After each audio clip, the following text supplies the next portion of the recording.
بسم الله الرحمن الرحيم الحمد لله رب العالمين وأشهد أن لا إله إلا الله وحده لا شريك له وأشهد أن محمدا عبده ورسوله صلى الله عليه وسلم وعلى آله وأصحابه أجمعين أما بعد السلام عليكم ورحمة الله وبركاته. Mes bien chers frères et sœurs en islam, honorable assemblée, nous voici réunis pour la continuité de la lecture de notre livre intitulé Comment accueillir le mois de Ramadan du noble Cheikh Abdelrazak al-Badr, hafidhahullah ta'ala. Et nous allons nous arrêter aujourd'hui sur une partie qui concerne Zakat al-Fitr. À savoir, mes bien chers frères et sœurs en islam, que là c'est une parenthèse en fait, car cette partie n'est pas citée dans le livre. Cette partie n'est pas citée dans le livre, mais est tirée d'une de ses interventions. Ce que nous allons lire, ce que nous allons écouter tout de suite, est tiré d'une des interventions du Cheikh Abdelrazak al-Badr, hafidhahullah ta'ala. Et ce que nous pouvons dire sur Zakat al-Fitr, c'est que lorsque ce mois, le mois de Ramadan, touche à sa fin, il est bon de rappeler qu'il y a 3 actes d'adoration qui sont importants à réaliser et à accomplir. Qui sont la première, Zakat al-Fitr, qui est l'aumône de fin de Ramadan, qui symbolise donc la rupture du jeûne de mois de Ramadan. Le takbir, qui est le fait de proclamer la grandeur d'Allah, c'est le fait de dire Allahu Akbar. Et l'accomplissement de la prière du Eid, l'accomplissement de la prière du Eid. Voici les 3 adorations majeures qui viennent clôturer le mois du jeûne de Ramadan. Et aujourd'hui, nous allons nous arrêter, Inch'Allah, sur l'une d'elles qui est Zakat al-Fitr, qui est l'aumône de la rupture du jeûne. Et il ne faut aucun doute que cette zakat, c'est une obligation. Comme cela a été relaté dans de nombreux hadiths, dont un rapporté par Al-Bukhari Muslim, où le messager d'Allah, sallallahu alayhi wa sallam, nous a dit Farada Rasulullah, sallallahu alayhi wa sallam, zakat al-fitr, sa'an min tamar, أو ساعٍ من شعير على العبد والحر والذكر والأنثى والصغير والكبير من المسلمين وأمر بها أن تؤدى قبل خروج الناس إلى الصلاة. Le prophète a donc dit, sallallahu alayhi wa sallam, dans un hadith rapporté par Abdullah ibn Omar, radiyallahu anhuma, que le prophète sallallahu alayhi wa sallam a imposé l'aumône de la rupture du jeûne d'un sa' de date ou d'un sa' d'orge pour le serviteur et l'homme libre, pour les hommes et les femmes, pour les vieux et les jeunes parmi les musulmans, et il a ordonné qu'elle soit donnée avant la sortie des gens pour l'accomplissement de la prière. Lorsque l'on parle de l'accomplissement de la prière, bien évidemment, on parle de l'accomplissement de la prière du Eid. D'accord? Et dans un autre hadith, rapporté par Abdullah ibn Abbas, radiyallahu anhu, il a dit Farada Rasulullah sallallahu alayhi wa sallam zakat al-fitr taharatan lis-sa'imi min al-laghwi wal-rath wa ta'matan lil-masakin من أداها قبل الصلاة فهي زكاة مقبولة ومن أداها بعد الصلاة فهي صدقة من الصدقات. C'est-à-dire que le prophète sallallahu alayhi wa sallam a imposé l'aumône de rupture du jeûne comme purification des paroles futiles et grossières que le jeûneur aurait pu prononcer ou proférer, et également comme nourriture pour les pauvres. Celui qui la donne avant la prière, c'est-à-dire la prière du Eid, elle est alors considérée comme une zakat qui est acceptée. Et celui qui la donne après la prière, ce n'est qu'une aumône parmi les aumônes. Ainsi, mes frères et sœurs en l'islam, nous devons verser cette zakat en nourriture. On doit la verser en nourriture. Et on ne doit pas la verser en argent. Mais il faut plutôt que notre argent soit utilisé pour acheter de la nourriture. Pourquoi? Car c'est cela la sunna. Et c'est ce que le prophète sallallahu alayhi wa sallam a fait, ainsi que ses compagnons et ceux qui l'ont suivi. Il faut donc donner au minimum un sa' en nourriture. D'accord? Il faut donner ce qu'on appelle un sa'. Le sa' c'est quoi? C'est une unité de mesure. C'est une unité de mesure avec laquelle on va mesurer des quantités, qui va varier en fonction des aliments. D'accord? En fonction des aliments que nous allons acheter. Et donc, ce qu'il faut savoir, c'est lorsqu'on veut donner un sa', il faut partir en vérité sur une base qui est comprise entre 2,5 et 3 kilos. Entre 2,5 kg de nourriture et 3 kilos. Voilà. entre 2,5 kg et 3 kg. Voilà l'équivalent dans ce qu'on dit un sa' de nourriture. Nous, aujourd'hui, musulmans, qui nous proclamons tous suivre le Coran et suivre la sunna du messager, sallallahu alayhi wa sallam, eh bien alors mettons en pratique ce que nos langues disent et ce que nos langues revendiquent en donnant la zakat en nourriture. Et ne pas donner la zakat en argent. Car c'est cela la sunna authentique. La sunna authentique, c'est de donner la zakat en nourriture. D'accord? Ensuite, il y a un point important. Il faut savoir que cette nourriture, elle varie en fonction du pays où l'on se trouve. La nourriture qu'on va donner, elle varie en fonction du pays où l'on se trouve. Et mes chers frères et sœurs en islam, il faut faire preuve de bon sens. D'accord? Il faut faire preuve de bon sens et de logique. De nos jours, on voit également les extrêmes. On a ceux qui donnent en argent, d'accord? Ceux qui donnent en argent et qui vont à l'encontre de la sunna, et ceux qui donnent en nourriture, mais qui ne sont pas fidèles à la sunna dans sa globalité. Attention, je m'explique. Parmi les catégories de nourriture, on va trouver le blé, on va trouver l'orge, les dattes, le raisin sec, les lentilles et autres nourritures de ce type, d'accord? Et bon, il y en a certains, qu'Allah les récompense bien évidemment, Jazamullahu khair, ils versent la zakat en nourriture. Alhamdulillah, ils accomplissent la sunna, ils mettent en pratique la sunna. Mais par contre, ils ne sont pas en total accord avec le sens du versement de la zakat et ce qu'elle représente. Chers frères et sœurs en islam, nous sommes un jour de fête, où les pauvres n'ont pas les moyens de fêter ce jour dignement, où il manque de nourriture. Et nous en voyons certains qui vont donner 2,5 kg de dattes. Bon, souvent, c'est les dattes qui sont sèches. 2,5 kg de raisins secs. 2,5 kg de blé. 2,5 kg de lentilles. Mes chers frères et sœurs en islam, soyons logiques, s'il vous plaît, et faisons preuve de bon sens. Il faut donner comme si c'était pour nous. Est-ce que vous aimeriez qu'on vous donne en zakat 3 kilos de semoule, 2 kilos de lentilles, ou 3 kilos de farine, ou 2 kilos de raisin? Est-ce que vous avez ça, franchement, dans vos placards et dans vos frigos? Est-ce que vous avez ça? Est-ce que vous avez ça chez vous?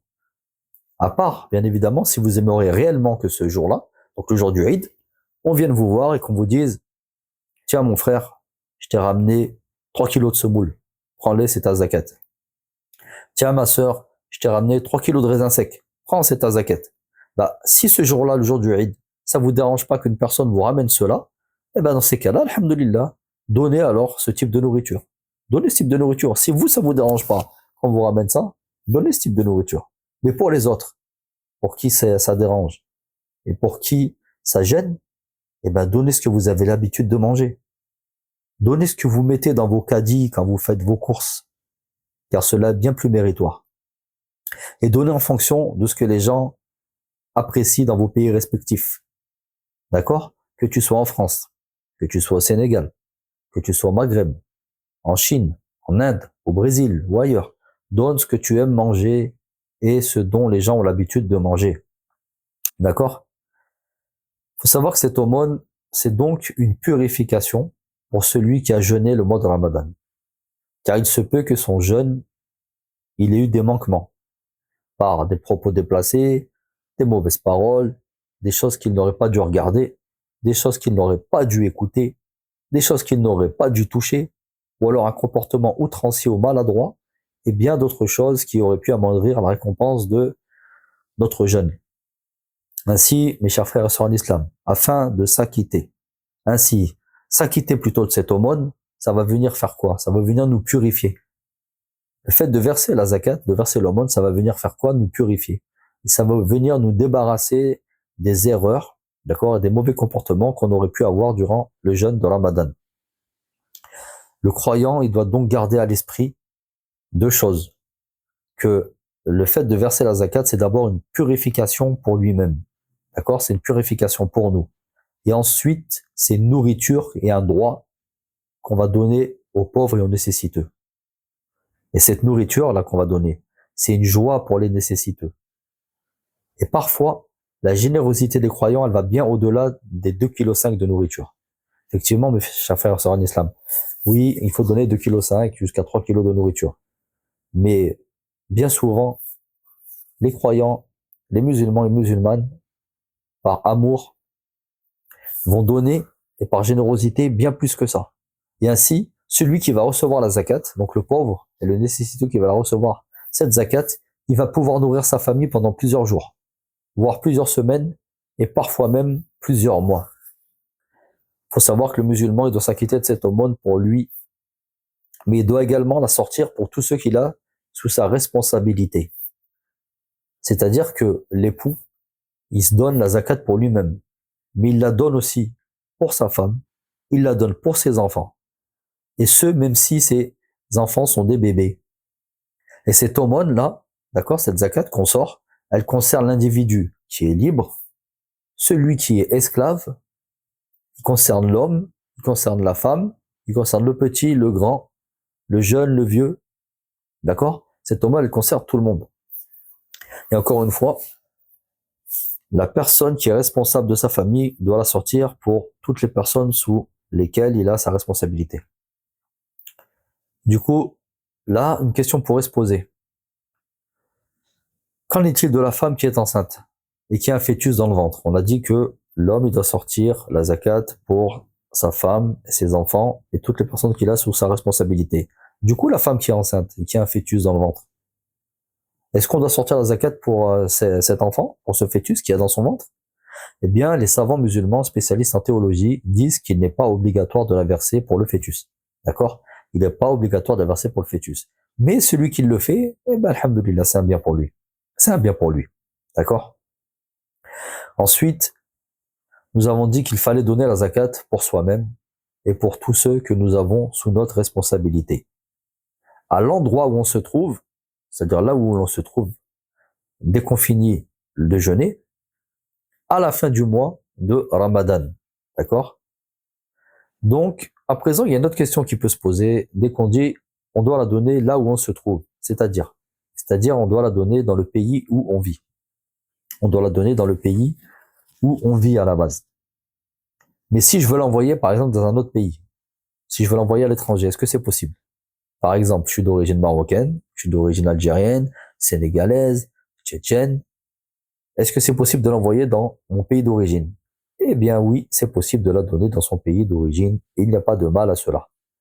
Il n'y a pas de mal à cela. À condition de l'envoyer en argent et de déléguer quelqu'un sur place pour acheter de la nourriture. D'accord? On envoie l'argent dans notre pays respectif, mais on délègue une personne pour acheter de la nourriture. Pourquoi? Parce qu'on a dit que la zakat se verse en nourriture. À présent, une question qui pourrait se poser, c'est à quel moment on doit verser la zakat? À quel moment donner la zakat? À quel moment donner son aumône aux pauvres? Eh bien, elle doit être donnée à partir du coucher du soleil, la nuit qui précède le jour de la prière de l'Aïd. D'accord? On la donne à partir du coucher du soleil, la nuit qui précède le jour de la prière de l'Aïd. Exemple. Imaginons que l'Aïd soit dimanche. D'accord? Imaginons là que c'est dimanche. Eh bien, nous donnerons la zakat à partir du samedi soir. À partir du samedi soir, la veille, à l'heure de la prière du Maghrib, d'accord? Qui est la quatrième prière de la journée. D'accord? À partir de ce moment-là, on pourra la donner jusqu'au dimanche, donc jusqu'au lendemain, avant l'accomplissement de la prière de l'Aïd. D'accord? Avant que la prière de l'Aïd soit accomplie. Ensuite, pour des raisons pratiques et de facilité, il est permis de la donner 2 à 3 jours avant. D'accord? On peut la donner 2 à 3 jours avant afin de faciliter cela. On peut la donner en avance. Par contre, celui qui la donne après, c'est-à-dire qu'il la donne en retard, c'est-à-dire qu'il la donne après l'accomplissement de la prière, son aumône, elle ne sera pas acceptée de lui. Elle ne sera pas acceptée de lui. Il aura donné une sadaqa, ça sera une simple aumône, mais ça ne sera pas l'aumône de zakat al-fitr, ce ne sera pas l'aumône de la rupture du jeûne. Par contre, celui qui fait exprès de la donner après, ça, subhanallah, celui qui fait ça, ajib, c'est incompréhensible celui qui fait ça. Mais on sait jamais, des fois, vous savez, dans la communauté, il y a des personnes qui sont mal intentionnées ou qui ont une réflexion qui est très, qui est très bizarre, subhanallah. Mais celui qui fait exprès, qui va se dire non, moi je vais la donner après. Voilà, moi je la donne après, je la donne pas avant. Et ben alors lui, il aura commis un péché. Il aura commis un péché. Mes chers frères et sœurs en islam, nous devons donc nous forcer de nous acquitter de cette énorme adoration. Il faut nous acquitter de cette énorme adoration en choisissant les meilleures nourritures. par lesquels nous allons honorer les pauvres et les nécessiteux, afin de mettre de la joie dans le cœur des croyants. Et je voudrais, avant de clôturer, rajouter une chose pour ceux qui sont dans des pays comme la France, par exemple, ou en Europe, et qui n'ont pas le temps d'aller faire des courses ou qui pensent ne pas pouvoir sortir la zakat à temps en nourriture. Il faut savoir qu'il y a des associations et des mosquées qui acceptent de prendre la zakat, que ce soit en nourriture ou même en argent, et ensuite on les délègue pour que eux aillent acheter de la nourriture, pour ensuite la redistribuer à des nécessiteux. Donc pour les personnes qui n'auraient pas le temps ou qui penseraient ne pas avoir le temps, ou qui ne connaîtraient pas de nécessiteux aussi, bien évidemment. On n'est pas obligé de connaître tous les nécessiteux et les pauvres de notre ville. Eh bien, il est permis de vous rapprocher de mosquées ou d'associations qui, eux, vont prendre votre argent, mais vont acheter de la nourriture. Vont acheter de la nourriture, donc assurez-vous que ils vont bien acheter de la nourriture et qu'ils vous confirment cela, Inch'Allah. Wallahu ta'ala wa alam. اللهم صل على محمد وعلى ال محمد كما صليت على ابراهيم وعلى ال ابراهيم انك حميد مجيد وبارك على محمد وعلى ال محمد كما باركت على ابراهيم وعلى ال ابراهيم انك حميد مجيد سبحانك اللهم ربنا وبحمدك اشهد ان لا اله الا انت واستغفرك واتوب اليك. Et savoir, mes chers frères et sœurs en islam, que toute parole véridique, toute parole bénéfique que vous aurez pu écouter ne peut provenir que d'Allah subhanahu wa ta'ala de par sa grâce, sa miséricorde et sa bonté, et que toute confusion, tout oubli ou toute erreur ne peut provenir que de moi-même ou de Shaitan. Et je vous donne rendez-vous pour la prochaine assise, si Allah le permet. Wassalamu alaikum wa rahmatullahi wa barakatuh. Jazakumullahu khair.